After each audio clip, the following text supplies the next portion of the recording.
Bonjour, aujourd'hui nous sommes dans Marc chapitre 14 et notre titre « Entends-tu le coq chanter ?»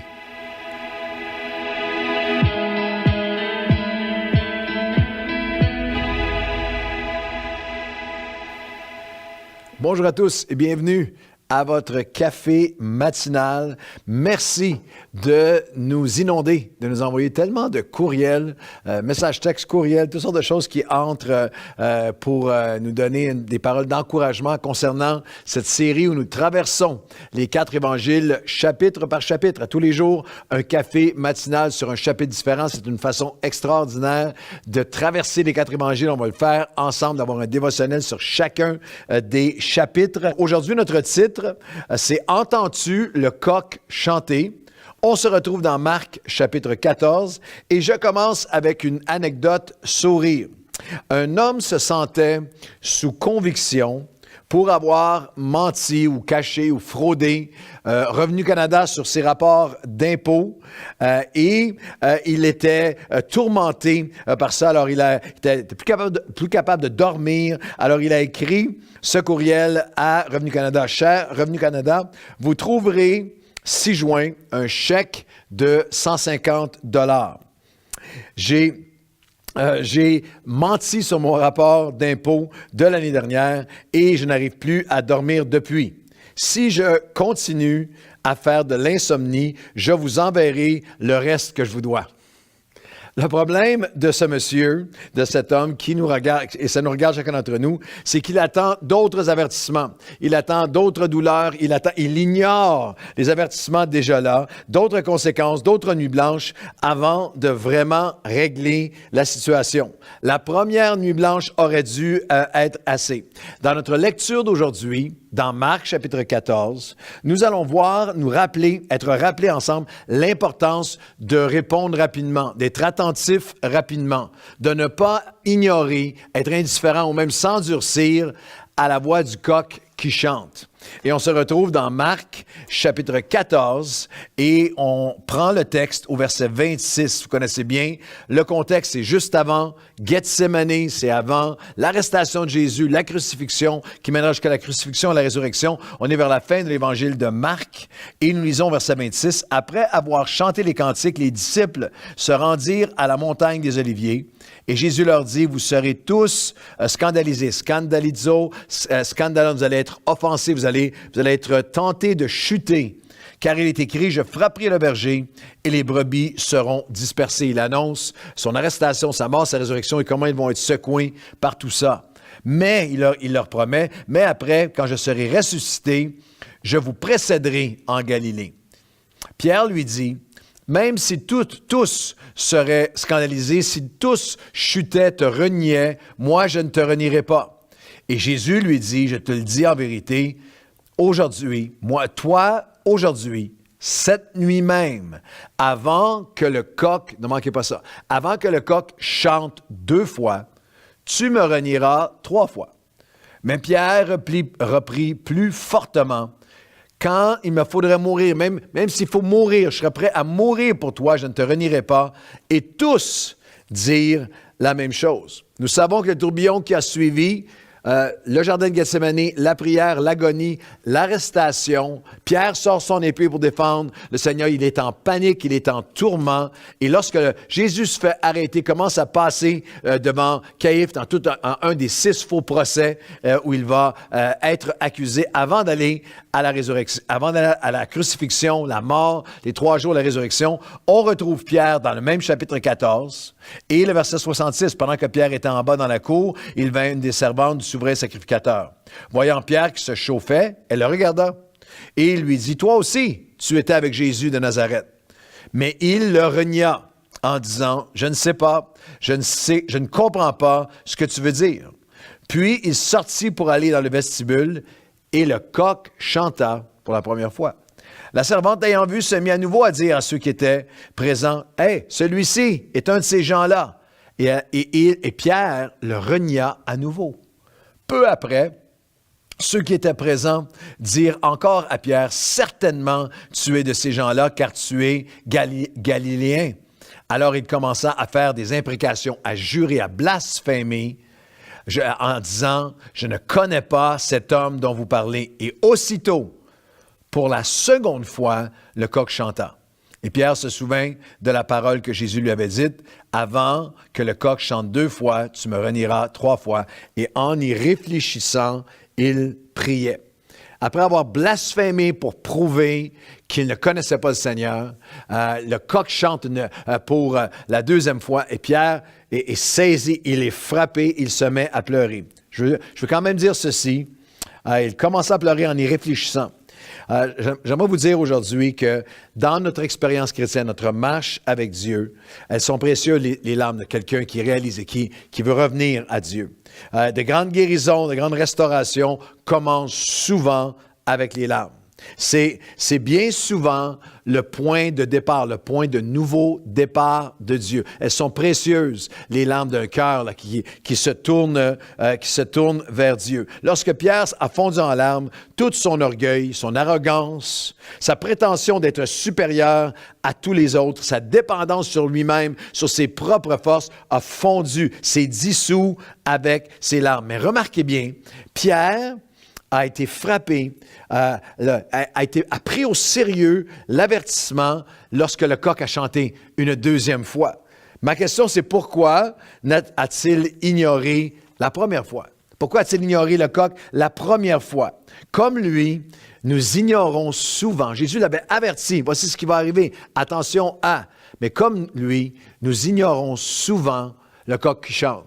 L'avertissement du Seigneur qui nous revient par quelqu'un, par une prédication, par un message, par un croyant, par l'Esprit de Dieu, parce que la parole de Dieu nous dit qu'il est l'Esprit de vérité. Il veut nous conduire dans la vérité. Il veut frapper à la porte de notre cœur, nous avertir. Jésus a dit ça, t'avertis de ça. Et c'est la Bible d'un couvert à l'autre et cette dynamique spirituelle où Dieu dit, si tu marches dans ce chemin, tu seras béni. Si tu vas vers ce chemin, je t'avertis que cela va recevoir la bénédiction, cela va réduire la bénédiction, cela va te faire perdre la bénédiction. Ma question à Pierre, à vous et à moi, c'est à quoi pensais-tu lorsque tu étais dans ce début de reniement et que le coq a chanté pour une première fois au verset 68? Il le renia en disant, je ne sais pas, je ne comprends pas ce que tu veux dire. Puis il sortit pour aller dans le vestibule et le coq chanta pour une première fois.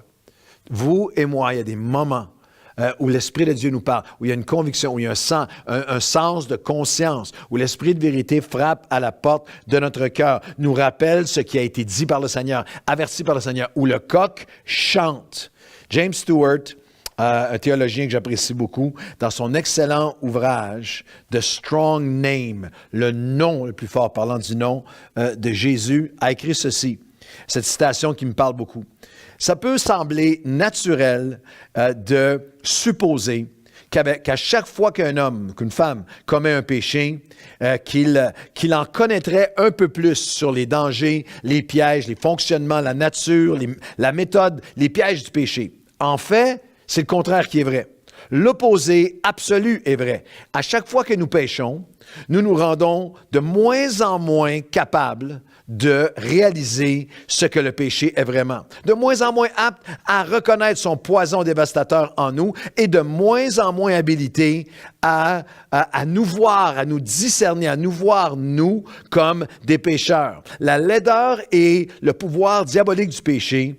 Et il écrit, « Et je suis convaincu que nous n'avons absolument pas assez mesuré les terribles conséquences. Ces terribles conséquences, c'est que le péché pervertit et détruit le jugement humain. » Pensez-y un instant. À chaque fois que nous ignorons la voix de Dieu, à chaque fois que nous ignorons le premier chant du coq, le premier appel de l'Esprit, à chaque fois que tu ignores la voix de l'Esprit, tu t'endurcis un peu plus. Tu t'endurcis un peu plus. Tu le considères, ce péché, un peu moins péché. Tu te vois un peu moins comme ayant besoin. Il y a un endurcissement, il y a une accoutumance. C'est pour ça qu'il y a une augmentation, c'est pour ça qu'il y a un approfondissement dans notre péché. Alors, c'est la question de l'Esprit pour toi et pour moi aujourd'hui. Est-ce que je comprends que personne ne se retrouve dans le reniement, dans l'accomplissement du reniement final, lorsque le coq chante une 2e fois sans avoir été averti auparavant? L'Esprit de Dieu nous parle auparavant. Comme l'apôtre Pierre, nous avons besoin de ne pas nous endurcir. Lui s'est endurci.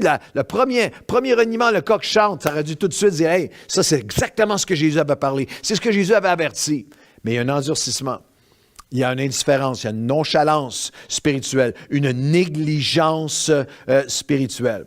Dans mes voyages aux États-Unis, il y a plusieurs années, j'ai eu la joie d'apporter la parole dans plus de 35 États américains. J'ai été frappé les premières années de voir plusieurs des églises évangéliques, églises protestantes, mais surtout anciennes, qui ont été bâties au début du siècle. À l'époque, c'était une coutume, on bâtissait, il y a beaucoup d'églises aux États-Unis où on bâtissait le clocher avec un coq girouette, avec un coq qui surplombait l'Église. Et les historiens nous disent que c'était le rappel de Marc, chapitre 14, que si le plus grand apôtre de tous les temps lorsqu'il a ignoré le chant du coq, lorsqu'il a ignoré le premier chant du coq et a continué, a pu tomber, a pu chuter, a pu renier et pleurer amèrement, que chacun d'entre nous avons besoin d'être attentifs. Je terminerai avec ce verset extraordinaire dans le psaume 95, qui est repris, une citation que je vais vous donner, qui est repris plusieurs fois dans le Nouveau Testament, dont 2 fois dans l'Épître aux Hébreux, aux chrétiens dispersés. On se retrouve comme croyants, nous comme chrétiens qui adorons. Psaume 95, chantons avec allégresse, poussons des cris de joie, allons devant lui avec louange, faisons retentir des cantiques en son honneur, en présentiel, en ligne, en Zoom, des cantiques de worship magnifiques. Il est grand, il est Dieu, il est au-dessus de tout. C'est magnifique comme chrétien de le louer, de l'adorer. C'est magnifique comme chrétien de reconnaître le Créateur. Verset 4, il tient dans sa main les profondeurs de la terre, les sommets des montagnes sont à lui, la mer est à lui, c'est lui qui les a faites. La terre aussi est entre ses mains, a été formée par lui. Merveilleux comme chrétien de l'adorer. Merveilleux comme chrétien de le reconnaître comme créateur, mais aussi important comme chrétien de l'écouter, d'être attentif à sa voix. Venez, prosternons-nous avec humilité. Fléchissons le genou devant lui, car il est notre Dieu, nous sommes son peuple, il est notre berger, il nous conduit, nous sommes le troupeau que sa main conduit. Et voici le texte. Oh, si vous pouviez écouter aujourd'hui sa voix. Lorsque vous entendez sa voix, n'endurcissez pas votre cœur. C'est le message de l'Esprit pour vous et pour moi et de Marc 14 aujourd'hui. Lorsque le coq chante la première fois, lorsque l'Esprit de Dieu vient frapper, vient rappeler, vient avertir une première fois, n'endurcissons pas nos cœurs aujourd'hui. Que ce rappel rejoigne nos cœurs aujourd'hui. Seigneur, je prie pour chacun d'entre nous. Lorsque ton esprit vient parler à notre cœur, frapper à la porte de notre cœur, à propos d'un mensonge, d'un endurcissement, d'un péché, d'une relation toxique, de quelque chose qui est mensonger en nous, d'un refroidissement, d'un éloignement, d'un non-pardon, d'une offense, de quelque chose qui est de l'impureté, de quelque chose qui est de loin de ton cœur, qui nous éloigne, qui avorte les plans de Dieu dans notre vie. Lorsque le coq chante, lorsque l'Esprit parle à notre cœur et nous rappelle ce que Jésus a dit, ce que Jésus nous a averti, ce à quoi il nous a appelés, ce de quoi il nous a avertis. Seigneur, nous laisserons-nous, lorsque le premier chant retentit, rends nos cœurs sensibles. Nous t'adorons, nous te déclarons créateur, mais nous venons aussi avec humilité. Et aujourd'hui, Seigneur, lorsqu'on entend ta voix, que nous n'endurcissions pas nos cœurs. Dans le nom de Jésus. Amen et amen.